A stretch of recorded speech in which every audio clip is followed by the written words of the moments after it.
Hello students, welcome back. हाँ जी बेटा, we were talking about chapter drainage and we were discussing about the Godavari river. ठीक है, Godavari river its length is 1500 kilometre और secondly ਬੱਚੇ ਇਸ ਨੂੰ ਜੋ ਹੈ ਇਸੀ ਲੈਂਥ ਕਰਕੇ ਤੁਹਾਨੂੰ ਦੱਸਿਆ ਸੀ ਕਿ ਇਹ ਲਾਰਜੈਸਟ ਰਿਵਰ ਹੈ, ਇਸ ਕਰਕੇ ਇਸ ਨੂੰ ਦਕਸ਼ਿਨ ਗੰਗਾ ਵੀ ਕਿਹਾ ਜਾਂਦਾ ਹੈ। ਠੀਕ ਹੈ, so next the Mahanadi basin. What is the source of Mahanadi? ਇਹ ਜੋ ਹੈ ਬੱਚੇ ਛੱਤੀਸਗੜ੍ਹ ਦੇ ਹਾਈਲੈਂਡਸ ਤੋਂ ਇਹ ਰਾਈਸ ਅਪ ਹੁੰਦੀ ਹੈ। ਠੀਕ ਹੈ, ਔਰ ਨੈਕਸਟ ਉੜੀਸਾ ਦੇ ਵਿੱਚੋਂ ਲੰਘਦੀ ਹੋਈ ਬੇ ਆਫ ਬੰਗਾਲ ਤੱਕ ਚਲੀ ਜਾਂਦੀ ਹੈ। ਓਕੇ, ਟੋਟਲ ਲੈਂਥ ਇਸ ਦੀ 860 ਕਿਲੋਮੀਟਰ ਹੈ। ਠੀਕ ਹੈ, ਨੈਕਸਟ ਹੈ ਜੀ Krishna basin. It rises from spring near Mahabaleshwar. ਠੀਕ ਹੈ, ਇਹ ਇੱਕ ਸਪਰਿੰਗ ਜੋ ਹੈ ਝਰਨਾ ਜਿਹਨੂੰ ਕਹਿੰਦੇ ਹਾਂ ਅਸੀਂ, ਮਹਾਬਲੇਸ਼ਵਰ ਕੋਲੋਂ ਇਹ ਰਾਈਜ਼ ਅਪ ਹੁੰਦੀ ਹੈ। ਠੀਕ ਹੈ, ਇਸ ਦੀਆਂ ਟ੍ਰਾਈਬਿਊਟਰੀਜ਼ ਨੇ ਤੁੰਗਭਦਰਾ, ਕੋਯਾਨਾ, ਘਾਤ ਪ੍ਰਭਾ, ਮੂਜ਼ੀ ਐਂਡ ਭੀਮਾ। ਠੀਕ ਹੈ, ਇਹ ਇਸ ਦੀਆਂ ਟ੍ਰਾਈਬਿਊਟਰੀਜ਼ ਨੇ। ਟੋਟਲ ਲੈਂਥ ਹੈਗੀ ਆ 1400 ਕਿਲੋਮੀਟਰ। ਇਹ drainage basin is shared by Maharashtra, Karnataka and Andhra Pradesh. ਠੀਕ ਹੈ, ਯੂ ਨੋ ਇਹ 3 ਸਟੇਟਸ ਦੇ ਵਿੱਚੋਂ ਹੁੰਦੀ ਹੋਈ ਆਂਧਰਾ ਪ੍ਰਦੇਸ਼ ਤੱਕ ਚਲੀ ਜਾਂਦੀ ਹੈ, ਅੱਗੇ ਬੇ ਆਫ ਬੰਗਾਲ ਵਿੱਚ ਆ ਕੇ ਡਰੇਨ ਹੋ ਜਾਂਦੀ ਹੈ। ਨੈਕਸਟ ਹੈ ਦਾ ਕਾਵੇਰੀ ਬੇਸਿਨ। ਇਸ ਦਾ ਜੋ ਸੋਰਸ ਹੈ ਬੇਟਾ, it rises in the Brahmagiri range of the Western Ghats. Western Ghats ਤੋਂ ਸਟਾਰਟ ਹੁੰਦੀ ਹੈ। ਟ੍ਰਾਈਬਿਊਟਰੀਜ਼ ਨੇ ਇਸ ਦੀਆਂ ਅਮਰਾਵਤੀ, ਭਵਾਨੀ, ਹੇਮਾਵਤੀ, ਕਾਬਿਨੀ। ਠੀਕ ਹੈ, ਔਰ ਇਸ ਦੀ ਜਿਹੜੀ ਟੋਟਲ ਲੈਂਥ ਹੈ 760 kilometre. It reaches the Bay of Bengal in south of Cuddalore in Tamil Nadu. Cuddalore ਤੋਂ ਹੁੰਦੀ ਹੋਈ ਇਹ ਤਾਮਿਲਨਾਡੂ ਦੇ ਵਿੱਚ ਤੁਸੀਂ ਦੇਖਿਆ ਬਿਲਕੁਲ ਨੀਚੇ ਵਾਲੇ ਪੋਰਸ਼ਨ ਦੇ ਵਿੱਚ, ਮੈਂ ਤੁਹਾਨੂੰ ਮੈਪ ਦੇ ਵਿੱਚ ਆਲਰੇਡੀ ਬੱਚੇ ਤੁਸੀਂ ਦੇਖ ਚੁੱਕੇ ਹੋ, ਸਾਊਥ ਵਾਲੇ ਪਾਸੇ ਇਹ ਬੇ ਆਫ ਬੰਗਾਲ ਦੇ ਵਿੱਚ ਜਾ ਕੇ ਅੱਗੇ ਡਰੇਨ ਹੋ ਜਾਂਦੀ ਹੈ, ਬੇ ਆਫ ਬੰਗਾਲ ਤੱਕ ਚਲੀ ਜਾਂਦੀ ਹੈ। ਠੀਕ ਹੈ, other east flowing rivers the Damodar, the Brahmani, the Baitarani and Subarnarekha. ਠੀਕ ਹੈ, ਇਹ ਜਿਹੜੀਆਂ ਨੇ ਹੋਰ ਵੀ ਕੁਝ ਰਿਵਰਸ ਨੇ, ਲੇਕਿਨ ਇਹ ਜਿਹੜੀਆਂ ਮੇਨ ਰਿਵਰਸ ਸੀ ਉਹਨਾਂ ਬਾਰੇ ਆਪਾਂ ਗੱਲ ਕਰ ਚੁੱਕੇ ਹਾਂ। ਠੀਕ ਹੈ, ਮੋਸਟ ਇੰਪੋਰਟੈਂਟ ਰਿਵਰਸ। ਨੈਕਸਟ ਹੈ ਜੀ lakes. India has many lakes which differ from each other in the size and other characteristics. ਮਤਲਬ ਬਹੁਤ ਸਾਰੀਆਂ ਲੇਕਸ ਹੈਗੀਆਂ ਨੇ ਇੰਡੀਆ ਦੇ ਵਿੱਚ, ਲੇਕਿਨ ਸਾਰੀਆਂ ਇੱਕ ਦੂਸਰੇ ਨਾਲੋਂ ਡਿਫਰੈਂਟ ਨੇ। ਕਿਸ ਪੁਆਇੰਟ ਆਫ ਵਿਊ ਤੋਂ ਡਿਫਰੈਂਟ ਹੈ? ਕਿਸ ਦਾ ਸਾਈਜ਼ ਡਿਫਰੈਂਟ ਹੈ, ਕਿਸੇ ਦੀ ਕੋਈ ਮਤਲਬ ਹੋਰ ਵੀ ਬਹੁਤ ਸਾਰੀਆਂ ਕਰੈਕਟਰਿਸਟਿਕਸ ਨੇ ਜਿਨ੍ਹਾਂ ਦੇ ਅਕੋਰਡਿੰਗਲੀ ਇਹ different ਨੇ। so let us discuss. most lakes are permanent while some contain water only during the rainy season.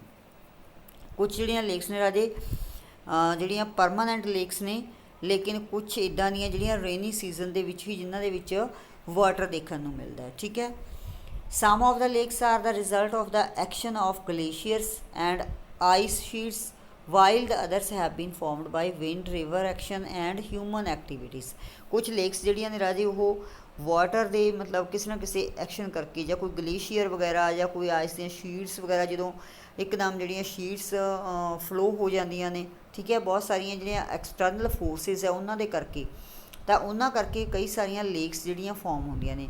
ਔਰ ਬਾਕੀ ਜਿਹੜੀਆਂ ਨੇ ਕੋਈ ਵਿੰਡ ਦੇ ਫਲੋ ਕਰਕੇ, ਕੋਈ ਰਿਵਰ ਦੇ ਕਰਕੇ, ਜਿਹੜੀਆਂ ਜਿਵੇਂ ਰਿਵਰ ਜਿਹੜੀ ਹੈ ਜਦੋਂ ਰਿਵਰ ਦੇ ਵਿੱਚ ਫਲੱਡ ਆ ਜਾਂਦਾ, ਓਵਰਫਲੋ ਹੋ ਜਾਂਦੀਆਂ ਰਿਵਰਸ, ਉਦੋਂ ਵੀ ਰਿਵਰਸ ਦੇ ਆਸੇ ਪਾਸੇ ਜਿਹੜੀਆਂ ਲੇਕਸ ਬਣ ਜਾਂਦੀਆਂ ਨੇ। ਠੀਕ ਹੈ, ਕੁਛ ਹਿਊਮਨ ਐਕਟੀਵਿਟੀਜ਼ ਦੇ ਕਰਕੇ ਵੀ ਲੇਕਸ ਬਣੀਆਂ ਹੋ ਸਕਦੀਆਂ ਨੇ। ਠੀਕ ਹੈ, ਇਹ ਅਲੱਗ-ਅਲੱਗ ਤਰੀਕੇ ਹੈ ਕਿ ਕੋਈ ਜਿਹੜੀ ਲੇਕ ਆ ਉਹ ਕਿਸੇ ਤਰੀਕੇ ਨਾਲ ਫਾਰਮ ਹੋਈ ਹੈ ਔਰ ਕੋਈ ਲੇਕ ਕਿਸੇ ਤਰੀਕੇ ਨਾਲ ਫਾਰਮ ਕੀਤੀ ਗਈ ਹੈ। ਠੀਕ ਹੈ, a meandering river across a floodplain forms cut-offs that later develop into oxbow lakes. ਰਾਜੇ ਮੈਂ ਤੁਹਾਨੂੰ ਮੈਪ ਦੇ ਵਿੱਚ ਆਲਰੇਡੀ ਇੱਕ ਵੀਡੀਓ ਦੇ ਵਿੱਚ ਤੁਸੀਂ ਦੇਖ ਚੁੱਕੇ ਹੋ ਕਿ ਆਕਸਬੋ ਲੇਕਸ ਜਿਹੜੀਆਂ ਕਿਸ ਤਰ੍ਹਾਂ ਬਣਦੀਆਂ। ਜੋ ਰਿਵਰ ਓਵਰਫਲੋ ਹੋ ਜਾਂਦੀ ਹੈ, ਫਲੱਡ ਆ ਜਾਂਦੀ ਹੈ, ਤਾਂ ਉਸ ਦੇ ਆਸੇ ਪਾਸੇ ਜਿਹੜੇ ਕਟ ਆਫਸ ਬਣ ਜਾਂਦੇ ਹੈ, ਹੌਲੀ ਹੌਲੀ ਉਹ ਜਿਹੜੀਆਂ ਆਕਸਬੋ ਲੇਕਸ ਦਾ ਰੂਪ ਧਾਰਨ ਕਰ ਲੈਂਦੀਆਂ, ਅਤੇ ਇਸ ਤਰ੍ਹਾਂ ਵੀ ਲੇਕਸ ਜਿਹੜੀਆਂ ਉਹ ਫਾਰਮ ਹੋ ਸਕਦੀਆਂ ਨੇ। ਮੋਸਟ